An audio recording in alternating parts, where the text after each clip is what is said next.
चर्चा में देखेंगे। षड्वर्गेषु शुभग्रहाधिकगुणैः श्रीमांश्चिरं जीवति क्रूरांशे बहुले विलग्न भवने दीनोऽल्पजीवः षठः तन्नाथा बलिनो नृपस्त्वथ नवान् शेषोद्रुगाणेश्वरो लग्नेशः क्रमशः सुखी नृपसमः शोणीपतिर्भाग्यवान। तो 6 वर्गों के कुंडली का विचार और गृह कुंडली, बुरा कुंडली, दृष्टान कुंडली, इसको देख के हम लोगों को फलादेश जब प्रारंभ करना है, कहता है षड्वर्गेषु शुभग्रहाधिक गुणैः श्रीमांश्चिरं जीवति। षड्वर्गेषु 6 वर्गों में शुभग्रह अधिक गुणैः, शुभग्रह हम लोग जानते हैं कौन कौन शुभग्रह है, जैसे कि बृहस्पति, शुक्र, बुध, पूर्ण चंद्रमा, ये 4 शुभग्रह होते हैं। और शुभवासर में भी हम लोग सोमवासर को, बुधवासर को, गुरुवासर को एवं शुक्रवासर, ये 4 वार जो है वो शुभत्व होते हैं। इसीलिए शुभग्रह 4 हम लोग स्वीकार करते हैं। बृहस्पति, गुरु, बृहस्पति मतलब गुरु, शुक्र, बुध, चंद्रमा। पूर्ण चंद्रमा, क्षीण चंद्रमा नहीं है। क्षीण चंद्रमा पाप चंद्रमा होता है एवं पाप युक्त बुध भी पाप फल को प्रदान करता है, इसीलिए बुध भी कभी कभार पापी भी हो जाता है। परंतु इसमें कहा जा रहा है षड्वर्गेषु शुभग्रहाधिक गुणैः। यदि शुभग्रह, ये चारों की चारों शुभग्रहों के वर्ग 6 वर्ग कुंडली में, 6 वर्ग कुंडली मतलब गृह कुंडली में अथवा होरा कुंडली में अथवा दृष्टान कुंडली में,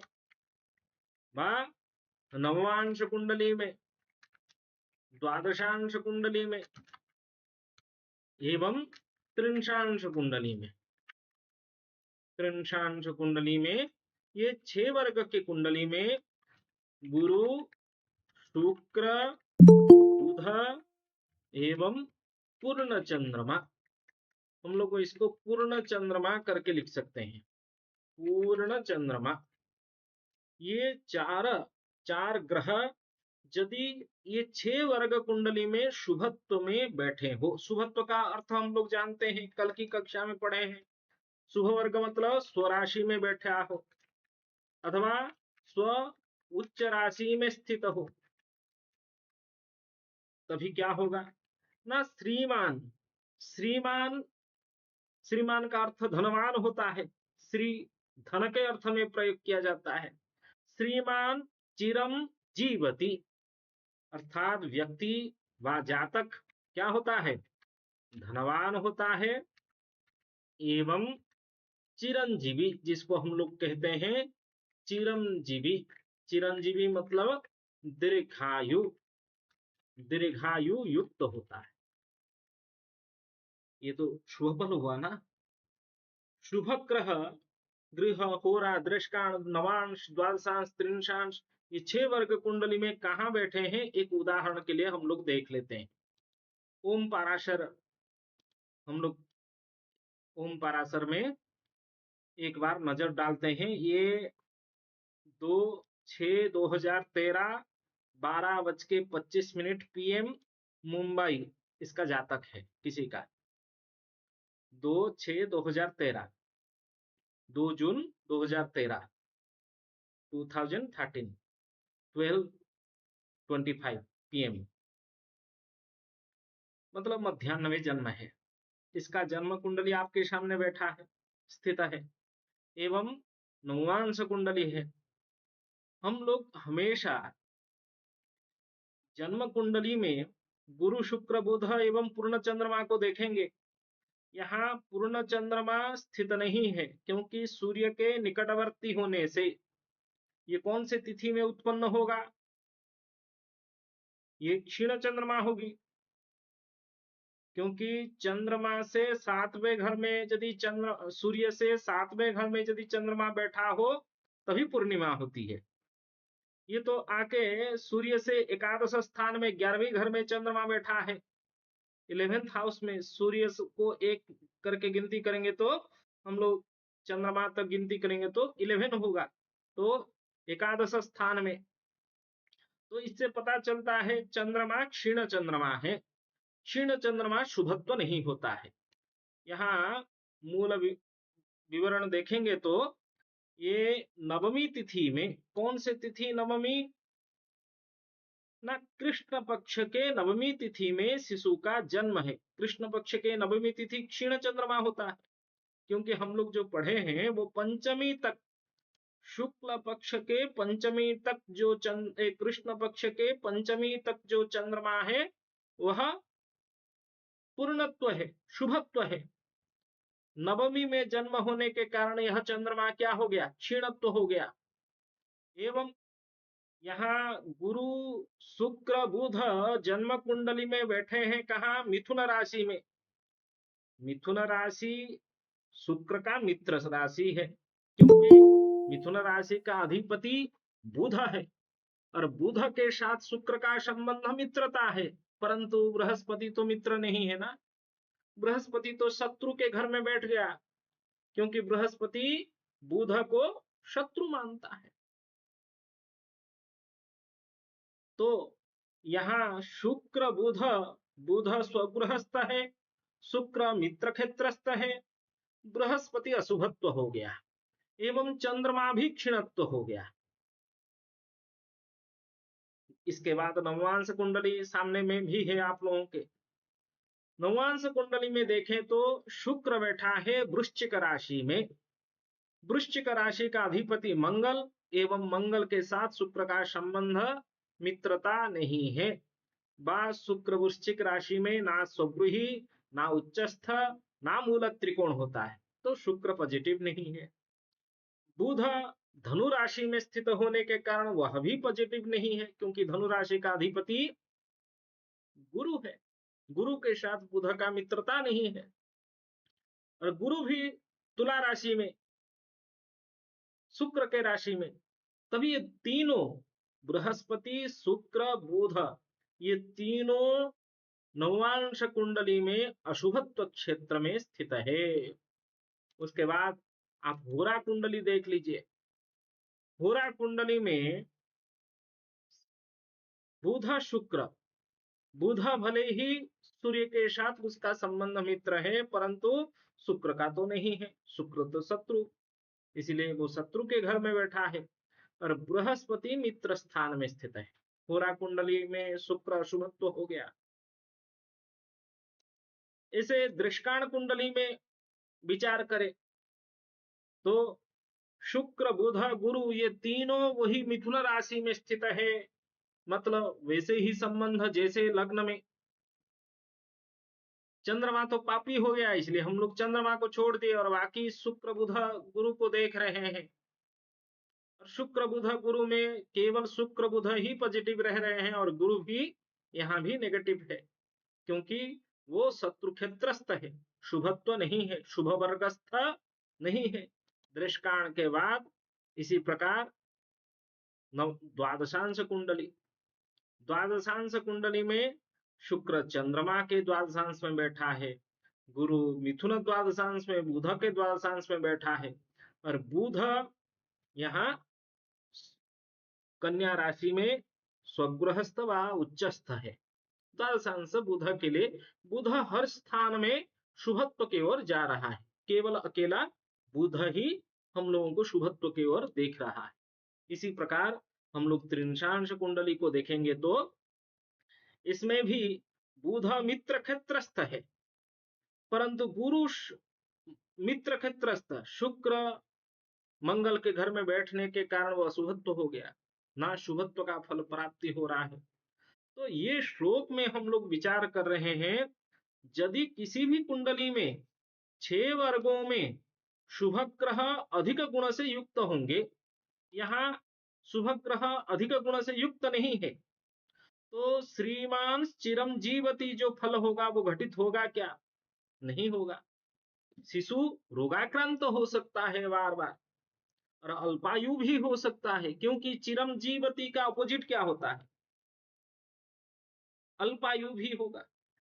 अल्पायु के लिए फिर से कहते हैं क्रूरांशे बहुले विलग्न भवने दीनोल्पजीवाः शठाः। आपको अल्पायु का विचार करने के लिए, क्योंकि आयु का विचार हम शिशु जब जन्म हो जाता है उसके तुरंत आयु का विचार करते हैं, वो दीर्घायु होगा या अल्पायु होगा। यदि दीर्घायु है तभी कोई समस्या नहीं है, उसके जन्म कुंडली में जितने सारे राजयोग है व शुभ योग है उसका फलादेश हम लोग आराम से करने लग जाते हैं। परंतु शिशु यदि क्या हो, अल्पायु हो, उसका जो फल कौन भोगेगा? कोई तो नहीं भोग सकता है ना। इसीलिए पहले जन्म कुंडली में शिशु का अरिष्ट योग है या नहीं है उसको देखना चाहिए। उसके लिए कहते हैं क्रूरांशे बहुले विलग्न भवने दीनः अल्पजीवः सठः। क्रूरांश में स्थित हो, और कौन स्थित हो ना, विलग्न भवने, क्रूर नवांश, अंश मतलब नवांश, अंश मतलब वर्ग भी विचार कर सकते हैं। लग्न स्पष्ट के राशि अंश कला विकला से हम लोग लग्न का 6 वर्गों का कुंडली का विचार करते हैं एवं लग्नाधिपति को देखते हैं। नहीं, कभी भी किसी भी जातक में लग्न एवं लग्नाधिपति सबसे प्रमुख होता है शरीर के लिए, दीर्घायु अल्पायु के लिए, मध्यमायु के लिए, आयु के लिए लग्नाधिपति प्रमुख है। यदि लग्नेश शुभ ग्रहों के वर्ग में स्थित हो तभी चिंता नहीं है। यदि लग्नेश शुभ वर्गों में नहीं होगा, क्रूर वर्गों में होगा, क्रूरांश बहुले, बहुले मतलब बहुत हो, बहुत सारे स्थान में 6 वर्गों के कुंडली में बहुत सारे स्थान में जो लग्नाधिपति हो वो अधिक से अधिक क्रूर वर्गों में स्थित हो, तभी वो शिशु, वो जातक दीन, दीन मतलब धनहीन, धन से हीन होना, हमेशा दुखी जीवन यापन करना, और अल्प जीव, अल्पायु जिसको हम लोग कहते हैं, शठ, शठ मतलब मूर्ख, मूर्ख होता है। कुंडली देख सकते हैं हम लोग, आपके सामने ही कुंडली है, ये सिंह लग्न की कुंडली है। सिंह लग्न के कुंडली में लग्नाधिपति कौन है? सूर्य है। और सूर्य मंगल एक साथ मिलके बैठे हैं, परंतु शुक्र के घर में, वृष राशि में, और वृष राशि उसका शत्रु का घर होता है, क्योंकि सूर्य के 2 शत्रु हैं, एक शनि और दूसरा शुक्र। हम वर्ग कुंडली में चले जाएंगे और उसके शुभत्व अशुभत्व के क्षेत्र में जाके देखेंगे तो ये सूर्य होरा में, दृष्काण में, केवल होरा में ही शुभत्व है, और बाकी 6 के 6 वर्गों में अशुभत्व है। और बाकी 16 वर्ग का विचार करें तो मात्र 2 वर्ग में शुभत्व है, बाकी सभी वर्गों में अशुभत्व है। तो ये जो लग्नाधिपति जिसको हम लोग लग्नेश कहते हैं, वह यदि अशुभत्व हो जाए, संपूर्ण जन्म कुंडली में लग्नेश यदि अशुभत्व अधिक से अधिक हो जाए, तभी वो व्यक्ति क्या दीर्घायु हो सकता है? नहीं हो। और वो क्या विद्वान हो सकता है? वो भी नहीं होगा। धन युक्त होगा क्या? जैसे हम लोग कहते हैं धनिक होना, वो भी असंभव प्राय लगता है। इसीलिए कहा जाता है यदि पापक ग्रह अधिक बलयुक्त हो, जैसे आप अभी जन्म कुंडली आपके सामने स्थित है, हम लोग पापक ग्रह कौन है, शुभ ग्रह कौन है तो जानते हैं। जैसे पापक ग्रह शनि 7 शुभ वर्गस्थ है, सातों की सातों वर्गों में शुभत्व है, एवं मंगल जो पापी है वो मात्र 3 वर्गों में शुभत्व है, बाकी अशुभत्व है। यदि पापक ग्रह 16 वर्गों में क्या हो जाए, बा 6 वर्गों में क्या हो जाए, अधिक बलयुक्त हो। जैसे यहाँ शनि पापक ग्रह क्या हो रहा है ना, अधिक से अधिक शुभत्व की ओर जा रहा है, एवं बुध भी शुभत्व की ओर है। अकेला बुध जो शुभ ग्रह के रूप में अधिक शुभत्व है, बाकी बृहस्पति शुक्र ये दोनों शुभत्व नहीं है, ना लग्नाधिपति। उसके बाद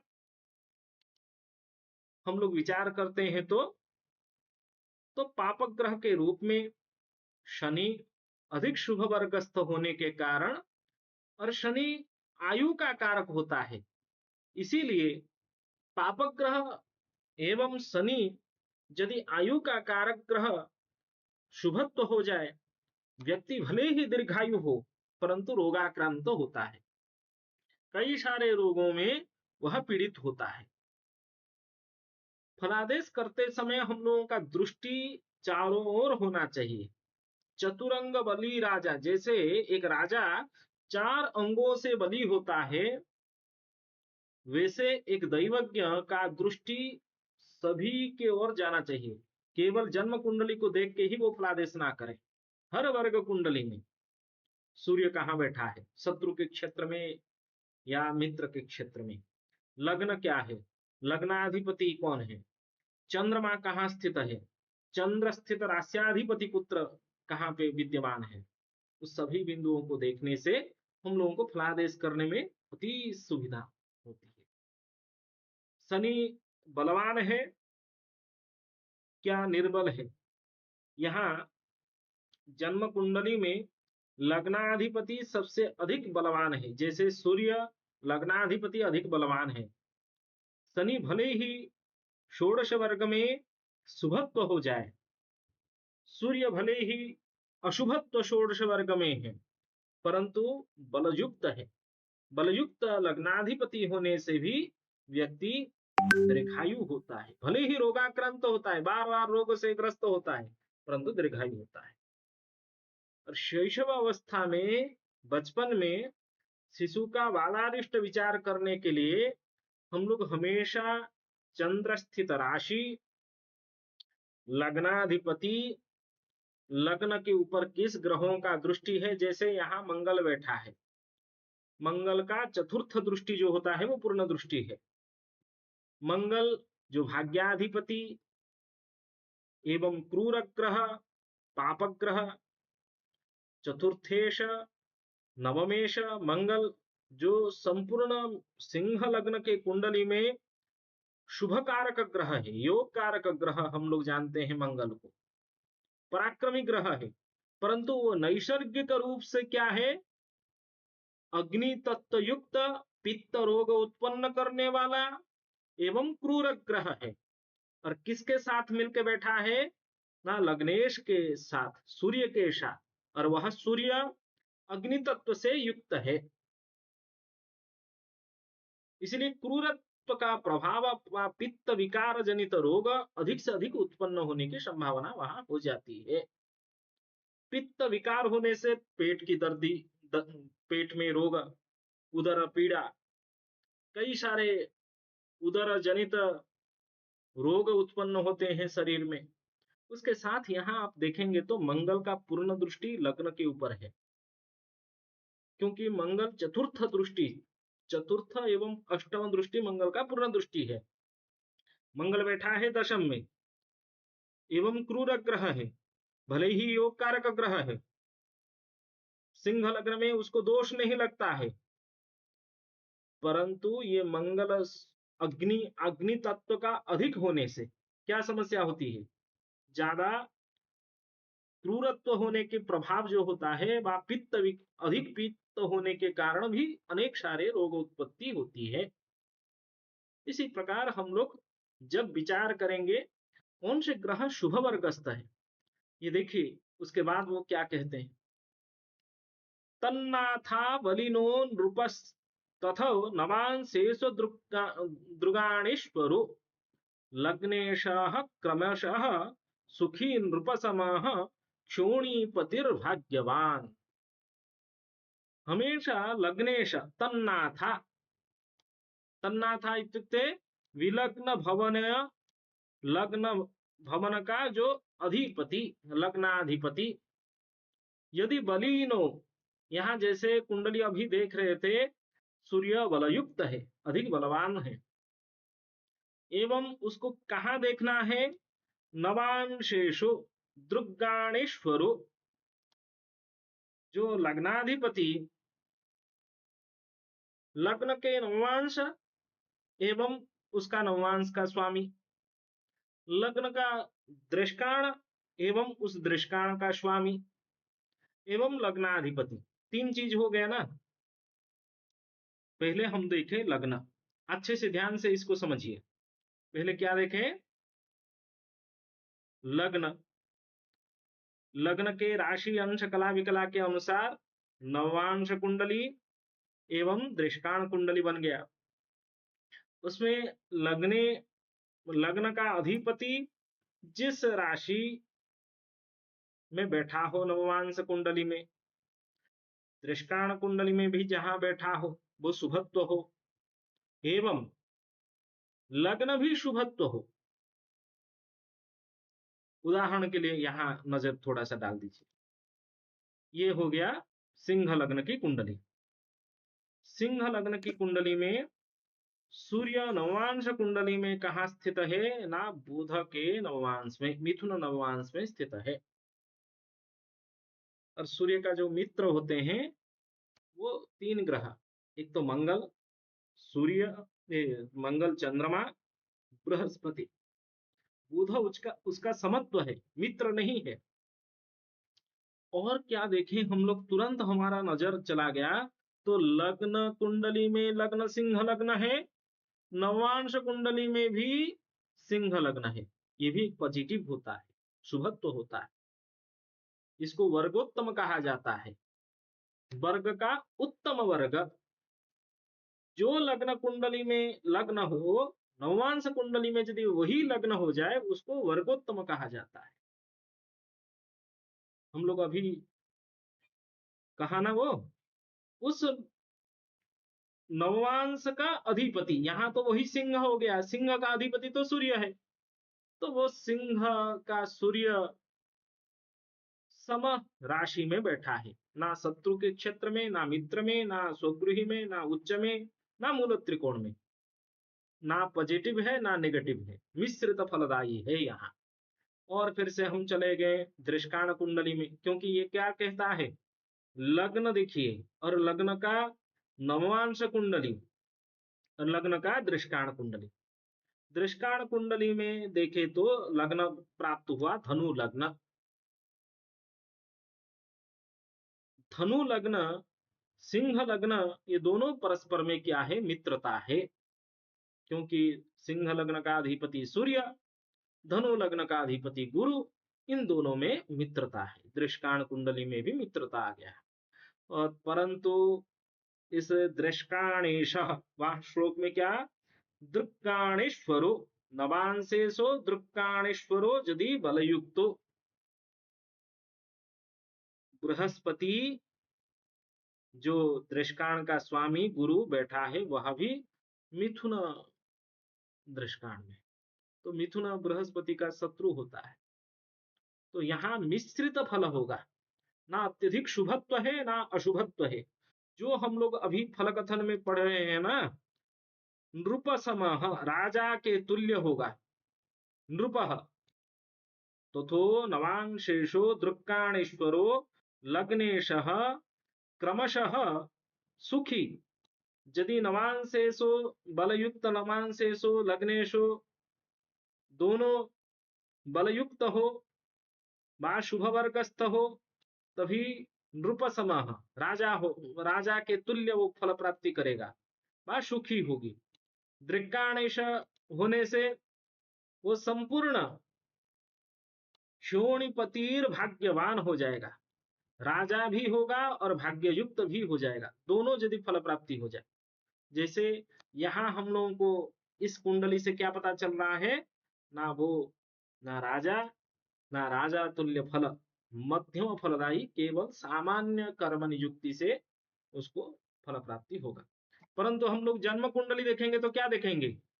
बृहस्पति, शुक्र, बुध, ये तीनों शुभ ग्रह लाभ स्थान में बैठे हैं, और लाभ स्थान सबसे उत्तम माना जाता है, शुभत्व है, और शुभ वर्गस्थ होने के कारण हम लोग इसको शुभ फल के रूप में विचार कर सकते हैं। परंतु ऐसा घटित नहीं होगा कभी भी। केवल एक ही नजर से हम लोगों को फलादेश नहीं करना चाहिए।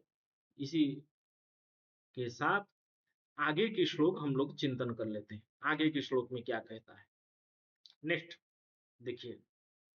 ऊजे क्रूरकहोराम गतवति बलवान क्रूरवृत्तिर्धनाढ्यो युग्मे चांद्रिम शुभेषु द्युतिविनयवचो हृदय सौभाग्य युक्तः।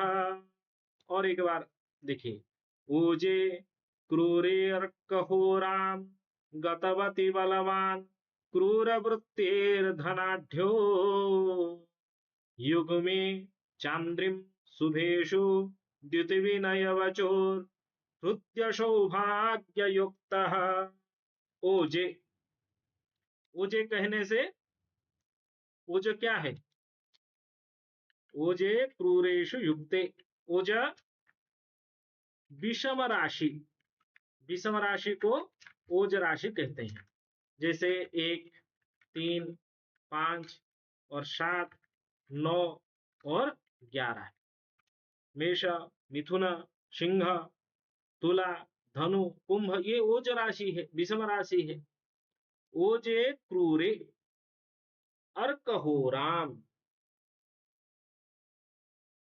क्रूरे क्रूर ग्रह, जिस कुंडली में पापक ग्रह जैसे क्षीण चंद्रमा, अभी देख रहे थे क्षीण चंद्रमा भी पापी है।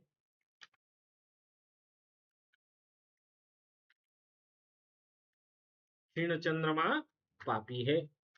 एवं पाप युक्त बुध, यहाँ तो पाप युक्त बुध नहीं है, मंगल, सूर्य एवं शनि, राहु केतु को नहीं लेंगे। ये क्या कहां बैठे हो ना? ओजे क्रूरे,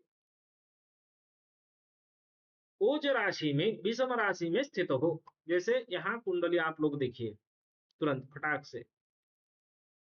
सूर्य कहाँ स्थित है? शम राशि में। मंगल कहाँ स्थित है? शम राशि में, क्योंकि वृष राशि सम राशि होता है। और शनि बैठा है केवल किसमें? विषम राशि में, तुला राशि में। चंद्रमा अकेला वो भी बैठा है मीन राशि में, वो सम राशि में। चंद्रमा क्षीण चंद्रमा है। तीनों मंगल, सूर्य, चंद्रमा ये शम राशि में स्थित है। उससे क्या पता चलता है? ये जो अभी नियम लिख रहा है, बता रहा है, उसके अपोजिट है। व्यस्त है, व्यस्त आगे जाके कहेंगे व्यस्तम व्यस्ते। यदि उल्टा हो जाए तभी उल्टा फल होगा। मतलब पापक ग्रह विषम राशि में स्थित हो तो उत्तम माना जाता है यहाँ। लेकिन फिर से क्या कहते हैं? अर्क होरा में, सूर्य की होरा में ये सब स्थित हो।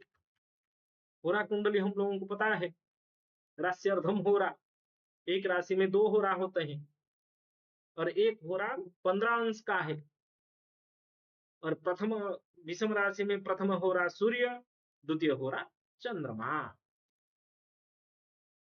ये कहते हैं अर्क होरा में, अर्क होराम गतवती बलवान। यदि बलवान भी हो, जैसे अभी हम लोग देख रहे थे शनि बलवान भी है, सूर्य भी बलवान है, मंगल बलवान भी है, क्षीण चंद्रमा छोड़ दीजिए, और बाकी तो 3 ग्रह बलवान है ना।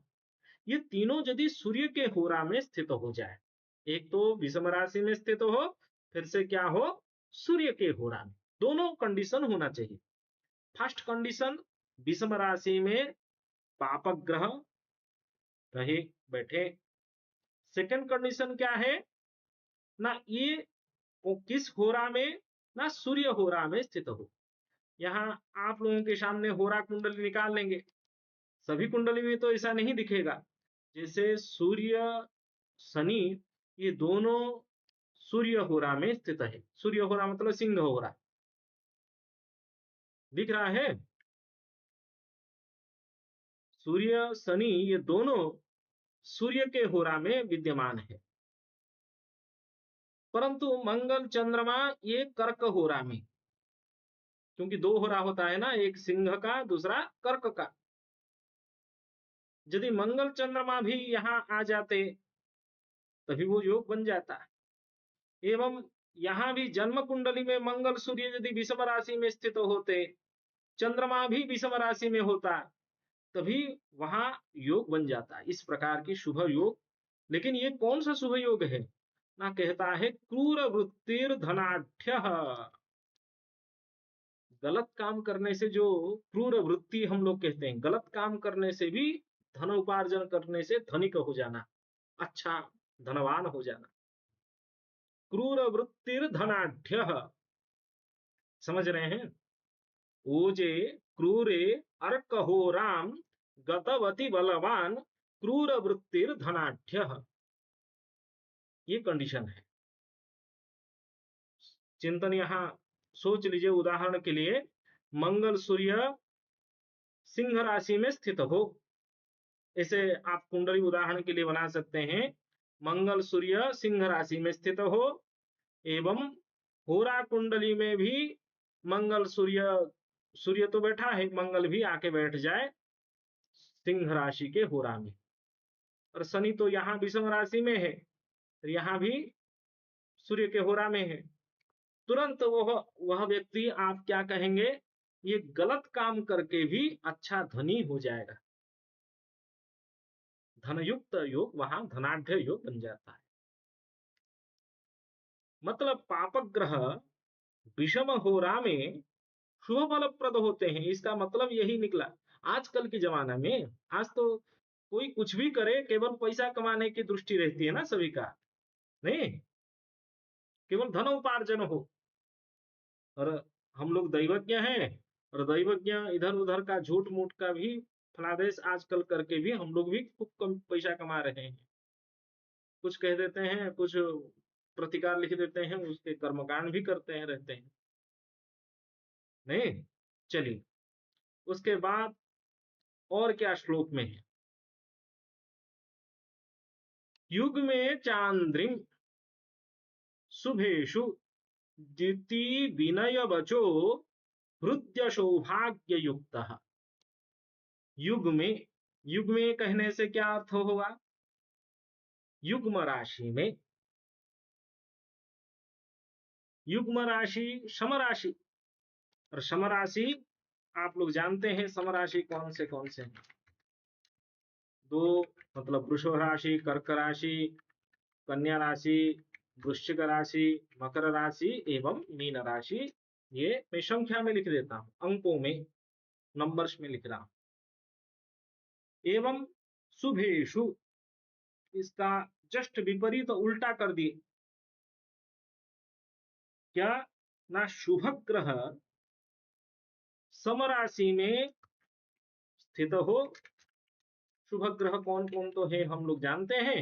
एवं चंद्र होरा में, किसके होरा में, चंद्रमा के होरा में स्थित हो। इससे भी निश्चित रूप में क्या कहता है, द्युत युग में चांद्रिम शुभेशु द्युति विनय वचो। व्यक्ति निश्चित रूप में वहां द्विति युक्त होगा। द्विति मतलब कांति युक्त, जिसको हम लोग तेज युक्त कहते हैं, एवं विनयी होगा। वचन उसका मधुर वचन से युक्त होगा।